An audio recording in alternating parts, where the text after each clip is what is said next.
Good morning students. देखिए आज हम पढ़ेंगे सूरदास जी का लिखा हुआ भ्रमर गीत चल रहा था। भ्रमर गीत में पहला हो चुका था और दूसरा पढ़ना है, यानी भ्रमर गीत से दूसरा होगा। और जो काव्य स्टार्ट किए हैं सूरदास का, यहाँ से पांचवा है। ठीक है, तो आप किताब ध्यान से देखिएगा, अच्छे से किताब खोल लीजिए सब लोग। हम पढ़ते हैं। इसमें क्या बताया गया है, पहले तो आप पंक्तियाँ पढ़ लीजिए। बिनु गोपाल बैरिनी भई कूंजय, तब वह लता लगति तन शीतल, अब भई विषम ज्वाल की पूंजय। वृथा बहत जमुना खग बोलत, वृथा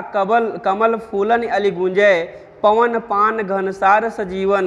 दधि सुत किरनि भानु भई भूंजय। यह उधव कहियो माधो सो, मदन मारी किन्हीं हम लूंजय। सूरदास प्रभु तुम्हारे दरस को, मग जोवत अखिया भई छूंजय। अब देखिए इसमें बताया क्या गया है, जो सूरदास जी हमने बताया पहले ही था, आपको पढ़ाया भी था कि जो सूरदास थे वो वात्सल्य के कवि हैं। श्रेष्ठता उनके अंदर वात्सल्यता की है, क्योंकि वात्सल्य जैसा लेखन यानी वात्सल्य जैसा रस का प्रयोग सूरदास जी ने किया है। ऐसा किसी और कवि के अंदर ऐसे गुण नहीं थे कि वो ऐसा कर सके, प्रयोग कर सके वात्सल्य का। ठीक है, और यहाँ हम बात करते हैं कि सूरदास के अंदर वात्सल्य का गुण तो था ही, उसके साथ साथ वो श्रृंगार रस के भी अच्छे कवि माने जाते हैं। अर्थात वो संयोग श्रृंगार और वियोग श्रृंगार दोनों का वर्णन बहुत अच्छे से अपने काव्य में करते हैं। ठीक है, तो देखिए इसमें बताया गया कि इसमें कहा गया है कि जब श्री कृष्ण जी छोड़ करके गोपियों को मथुरा चले जाते हैं, तो उस समय गोपियों की और राधा की दशा क्या होती है वो बताया गया है। दूसरा क्या है कि संयोग और वियोग, यानी जो चीज़ें संयोग में अच्छी लगती हैं वही चीज़ें वियोग में क्या हो जाती हैं, वही चीज़ें वियोग में हमें विपरीत फल देती हैं। मतलब कहने का ये है कि अगर संयोग में अर्थात हमारा प्रियतम अगर हमारे पास में है तो वो चीज़ें हमें संयोग में अच्छी लगेंगी, और अगर हमारा प्रियतम हमारे पास नहीं है तो वही चीज़ें हमें क्या कष्ट देती हैं वियोग में, है ना। तो यहाँ पर वियोग है क्योंकि उनके प्रियतम श्री कृष्ण जी है नहीं, और गोपियाँ और राधा उनसे दूर अकेली हैं, और इसलिए वो व्याकुल हैं। और कहती क्या है, देखिए कि बिनु गोपाल बैरिन भई कूंजय। कहती हैं गोपियाँ किससे, उद्धव से, कि हे उद्धव बिनु गोपाल बैरिन भई कूंजय, अर्थात कि बिना गोपाल के, श्री कृष्ण जी के बिना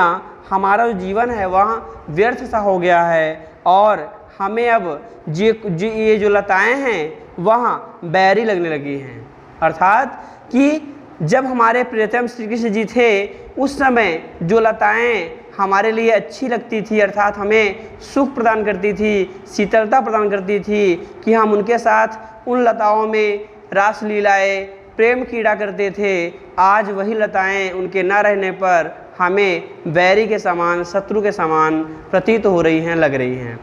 इसमें यह बताया गया, देखिए कि बिनु गोपाल बैरिन भई कूंजय, तब वह लता लगत तन शीतल, अर्थात तब वह यानी जब हमारे प्रियतम श्री कृष्ण जी मेरे साथ में थे, हम लोगों के पास रहते थे, तब वही लता हमें शीतल लगती थी।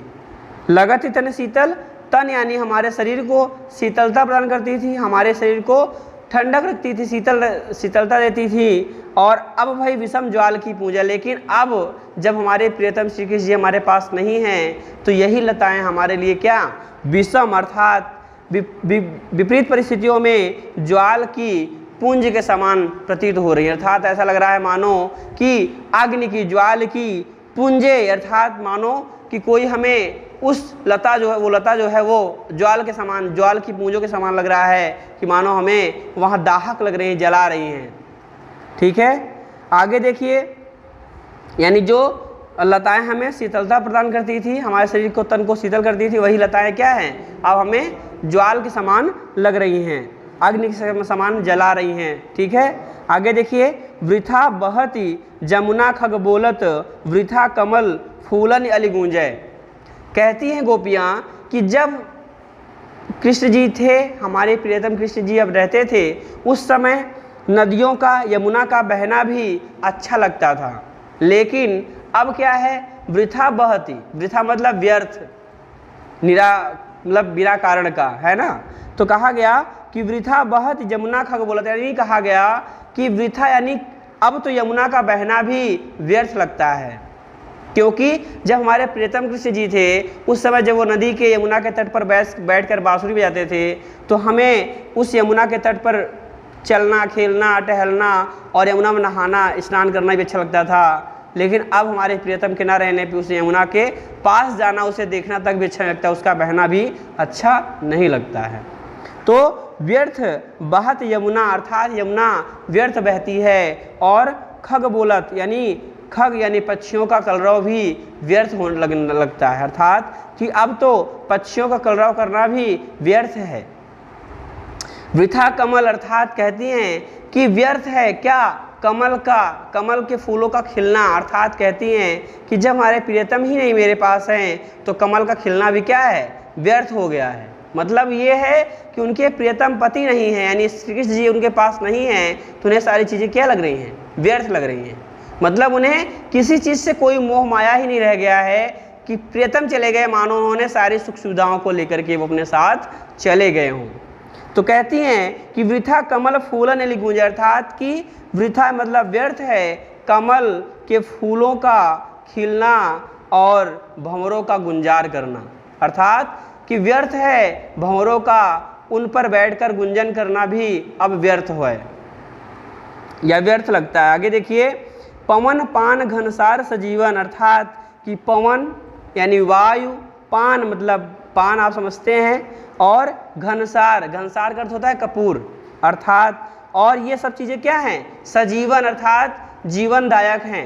जीवन को शीतलता प्रदान करते थे, यह जीवनदायक है। कौन, पवन पान घनसार, अर्थात कि पवन यानी वायु, पान यानी जल और घनसार यानी कपूर, ये तीनों क्या है, शरीर को के लिए जीवनदायक है, सजीवन के समान हैं, लेकिन अब यही व्यर्थ हो गई हैं, अब इनका कोई अर्थ नहीं रह गया है। दध सुत किरण भानु भन भुज, अर्थात मानो कि दध सुत अर्थात यह जितनी भी चीज़ें हैं और चंद्रमा और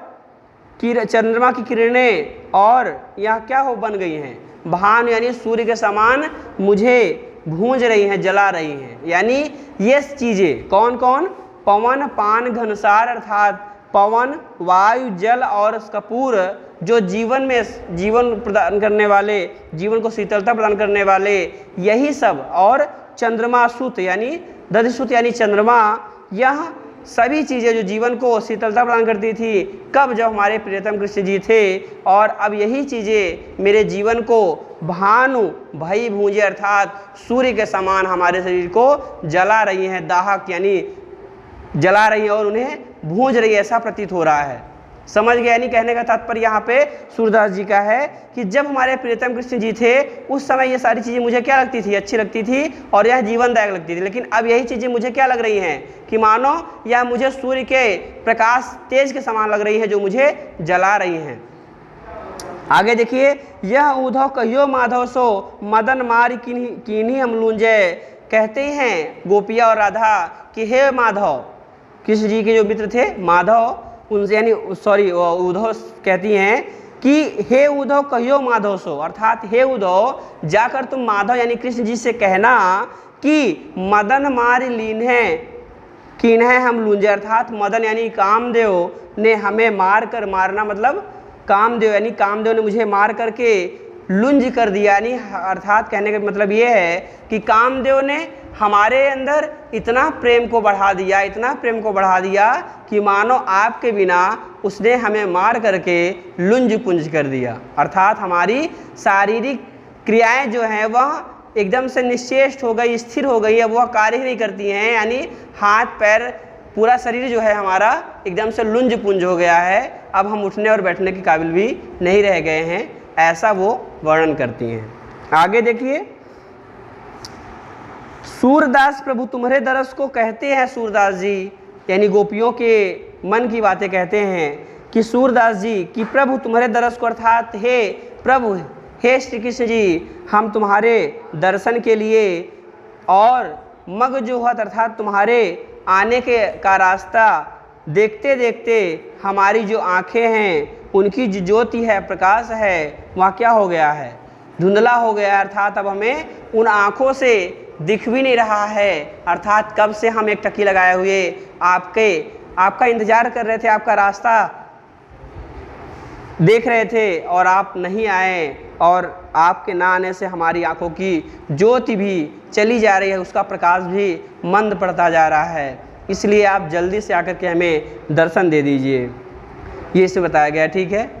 ओके, थैंक यू क्लास के आगे हम फिर बाद में पढ़ेंगे।